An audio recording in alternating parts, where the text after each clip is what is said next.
Hello everyone. How are you? I hope you all are fine. आज हम लोग national institute of open schooling का secondary course psychology का module 2 basic psychological processes lesson 4 learning का बचा हुआ part आज हम लोग कवर अप करने का कोशिश करते हैं। तो चलिए शुरू करते हैं। Hello dear students, now we are going to study section 4.2 reinforcement and observational learning. Much of the human learning could be explained with the help of operant conditioning method. For example, parents and other authorities attempt to discourage aggressive behaviors by punishing them and reward for good behaviors. The role of reinforcement is very crucial in operant conditioning. It can be positive or negative. Let us understand these two types of reinforcement. तो जो ज़्यादा human learning हम लोग देखेंगे इसमें क्या होता है कि इसमें एक ऑपरेट कंडीशनिंग मेथड होता है। एग्जाम्पल के लिए अगर कोई बच्चा है तो उसके जो पेरेंट्स है या फिर कुछ अदर अथॉरिटीज़ है वो उनको क्या करेंगे, जो बच्चा आक्रामक बन रहा है या फिर उसका जो बिहेवियर वो एग्रेसिव वाला बन रहा है तो उसको वो डिस्करेज करते हैं पनिशमेंट दे के, और वही जो बच्चा एक उनका गुड बिहेवियर्स होता है तो उनको रिवॉर्ड दिया जाता है। ये जो रोल है रेनफोर्समेंट का बहुत ज़्यादा क्रूसियल होता है और ऑपरेंट कंडीशनिंग में, और ये टू टाइप्स के होते हैं, पॉजिटिव और निगेटिव। चलिए हम लोग इस टू टाइप्स के रेनफोर्समेंट को पढ़ते हैं। Positive reinforcement. Reinforcement is any operation or action that increases the rate of response. In Skinner's experiment, the rat responded by pressing the lever and obtained food. This is called positive reinforcement. So, a positive reinforcement or reward, example food, sexual pleasure, etc., is the operation that increases the strength of a specific behavior. Positive reinforcement is any stimulus that strengthens a response that precedes it. Example, liver pressing is reinforced by food. जो reinforcement है वो एक ऐसा operation या action है जो कि rate of response को इंक्रीज करता है। स्किनर्स एक्सपेरिमेंट में हम लोगों ने देखा जो रैट है उसका जो रिस्पॉन्ड है वो कैसे इंक्रीज हुआ था, प्रेसिंग द लीवर को प्रेस करता था और वो फूड को रैट ऑप्टेन करता था, और इसी रेनफोर्समेंट को बोला जाएगा पॉजिटिव रेनफोर्समेंट। और ये जो पॉजिटिव रेनफोर्समेंट या जो रिवार्ड है वो फूड हो सकता है, सेक्सुअल प्लेजर हो सकता है, जिसमें जो ऑपरेशन है वो इंक्रीज होता है जो भी इंडिविजुअल्स के स्ट्रेंथ से, उसके स्पेसिफिक बिहेवियर से। जो पॉजिटिव रेनफोर्समेंट है वो एक ऐसा स्टिमुलस है जिसमें हम लोग रिस्पॉन्स को स्ट्रेंथ होते हुए देखते हैं, जैसे कि lever pressing is reinforce by food. तो लिवर प्रेस किया तो उनको फूड मिला रेनफोर्स के रूप में। Negative reinforcement. Another quite different way of increasing the rate of responses through negative reinforcement. Suppose that in the Skinner box, the rat receives electric shock to the feet every second. When the rat presses the lever, the shock is removed for 10 seconds. This increases the rate of response. This procedure is called negative reinforcement, which involves application of an aversive stimulus. Example, heat, electric shocks, cutting, etc. The word negative refers to the nature of the reinforcer. Aversive stimulus, it is a reinforcement because it increases the rate of response. This procedure is called escape. Learning because the rat can escape the shock if it presses the lever.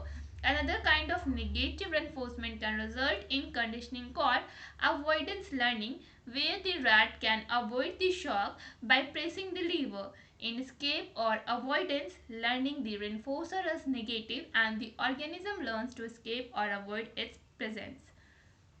एक और different way है जिसमें rate of response को increase किया जा सकता है negative reinforcement के थ्रू। मान लिया जाए जो स्किनर का बॉक्स था उनको सपोज करते, जो रैट था उसमें फूड की जगह पे इलेक्ट्रिक शॉक अपने पैरों में पाता, हर एक 10 सेकेंड में उस जो चूहा है उसको इलेक्ट्रिक शॉक लगता।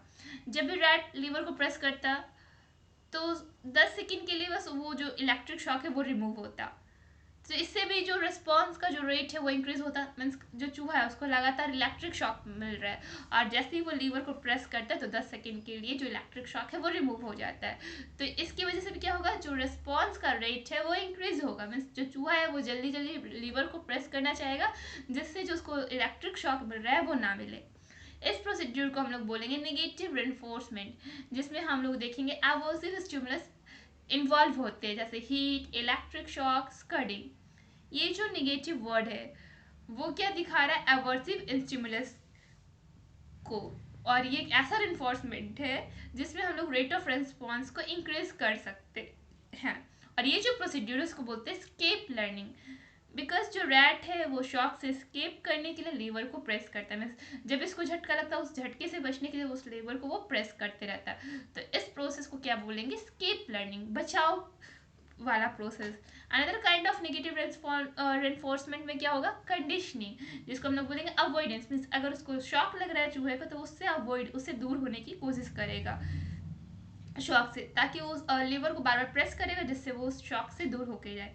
ये जो स्केप या फिर अवॉइडेंस लर्निंग है, इसमें जो रेनफोर्सर है वो नेगेटिव होता है और जो ऑर्गेनिज्म होता है वो क्या लर्न करता है? स्केप करना या फिर अपने आप को उस चीज़ से अवॉइड करना। मीन्स कुछ भी उस पर इम्पैक्ट पड़ रहा है, इलेक्ट्रिक शॉक पड़ रहा है, हीट पड़ रहा है, तो वो क्या करेगा? उससे बचने की कोशिश करेगा या फिर उससे दूर होने की कोशिश करेगा। Schedules of reinforcement.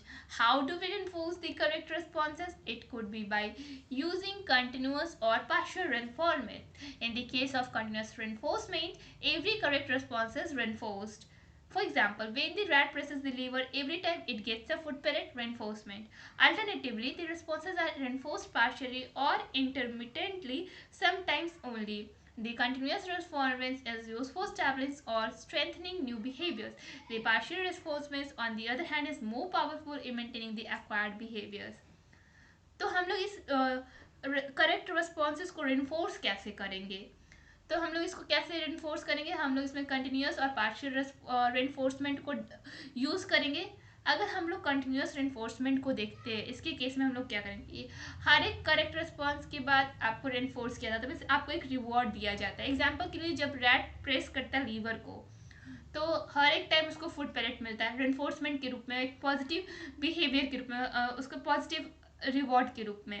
अल्टरनेटिवली अगर जो रैट था अगर वो लीवर को प्रेस करता तो हर बार ना फूड मिल करके उसको कभी कभी मिलता है। मीन्स अगर उसने 5 बार लीवर प्रेस किया तो उसको 2 बार फूड मिल रहा है, 3 बार फूड नहीं मिल रहा है। तो इसकी वजह से जो हमारा बिहेवियर होगा वो और ज़्यादा पावरफुल होगा और एक्वायर्ड होगा। Next one is observational learning modeling. Observational learning is the third major way we learn. Acquiring new skills by observing the behavior of others is very common. It is a part of everyday life. Observational learning depends on the existence of appropriate model in one's environment. That is, the child picks up behavior while the appropriate model is performing an activity. For example, young people learn aggression through watching the actions of others' models. Television programs and movies provide much of the learning to the young people. When children watch violence on TV, they tend to learn such behaviors. We learn various social rules through observational learning. However, observational learning is a complex process, far more complex than mere imitation. Children acquire information and learn skills through observational learning but do not put it into immediate use. People, particularly youngsters, can often be influenced in positive ways when they have appropriate role models. तो ये जो observational learning है वो third major तरीका है जिससे हम लोग सीखते हैं। जैसे हम लोग न्यू स्किल्स को एक्वायर करते हैं किसी को ऑब्जर्व करके, उसके बिहेवियर को देख करके, और ये हमारे एवरीडे लाइफ का पार्ट है। ऑब्जर्वेशनल लर्निंग में किस पे डिपेंड करता है? Existence of appropriate model in one environment. Means हमारे इन्वायरमेंट में कौन कैसा बिहेव कर रहा है, हम लोग उसको ऑब्जर्व करके उस चीज़ को अपने बिहेवियर में लाने की कोशिश करते हैं। और जो बच्चे होते हैं, जो चाइल्ड होते हैं, उसे अपना अप्रोप्रिएट मॉडल मानते हैं और वो जो भी एक्टिविटी को परफॉर्म कर रहा था उसको ये ऑब्जर्व करते हैं। एग्जाम्पल के लिए जो यंग पीपल होते हैं वो एग्रीगेशन को जल्दी सीखते हैं। मीन्स गुस्से, जो ज़्यादा गुस्सा कर रहा है, क्रोध कर रहा है, उस चीज़ को ज़्यादा सीखते हैं। और जब वो टीवी पे ऐसे एक्शंस को देखते हैं, ऐसे मॉडल्स को टीवी पे करते हुए देखते हैं, तो वो उस चीज़ को जल्दी सीखते हैं। जो टेलीविज़न प्रोग्राम्स या मूवीज़ है वो यंग पीपल को ज़्यादा लर्निंग के प्रोसेस में अपना योगदान देता है। मीन्स जैसा प्रोग्राम्स बच्चे देख रहे हैं, जैसा मूवीज देख रहे हैं, बच्चे उस टाइप के बन जाते हैं। और जब बच्चे वही टीवी पे वायलेंस, हिंसा की चीज़ें देखते हैं तो वो उस बिहेवियर को अपने बिहेव में लाने की कोशिश करते हैं। मीन्स उस बिहेवियर को वो सीख जाते हैं। और हम लोग बहुत सारे सोशल रूल्स को लर्न करते हैं ऑब्जर्वेशनल लर्निंग के थ्रू।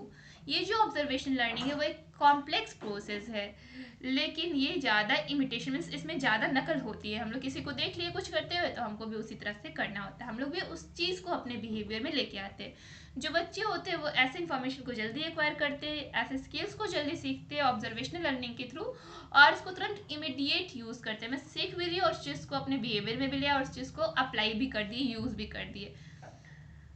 पीपल पार्टिकुलरली जो यंगस्टर्स होते हैं वो पॉजिटिव अगर चीज़ों को देखेंगे तो वो पॉजिटिव इन्फ्लुएंस करेंगे, अगर निगेटिव चीज़ों को देखेंगे तो वो निगेटिव इन्फ्लुएंस करेंगे। और इसके लिए उनको एक अप्रोप्रिएट रोल मॉडल चाहिए कि वो किस रोल मॉडल्स को देखते हैं और किस हिसाब से वो इन्फ्लुएंस होकर अपने बिहेवियर को करते हैं। अगर वो पॉजिटिव को देखेंगे पॉजिटिव बिहेव होगा, अगर वो निगेटिव लोगों को देखते हैं तो वो निगेटिव ही बिहेव करेंगे। Now here is your next question 4.2, try to solve all this question. Well, chapter अभी कंप्लीट नहीं हुआ है।